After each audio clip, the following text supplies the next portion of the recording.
Bank Indonesia kembali memperbaharui nilai tukar rupiah terhadap mata uang asing pada Selasa 27 Januari 2026. Pembaruan kurs ini menjadi acuan transaksi falas di pasar domestik.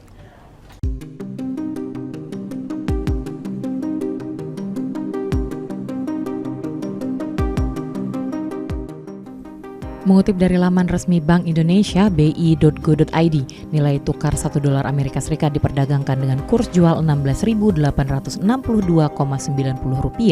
dan kurs beli di Rp16.695,10. Untuk 1 euro, kurs jual tercatat di Rp19.965,67 dan kurs beli di Rp19.763,66.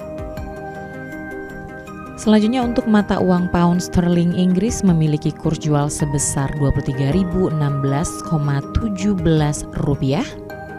dan kurs beli di Rp22.778,79. Memasuki kawasan Asia, nilai tukar yen Jepang ditetapkan dalam satuan 100 Japan Yen dengan kurs jual sebesar Rp10.932,19 dan kurs beli di Rp10.822,70.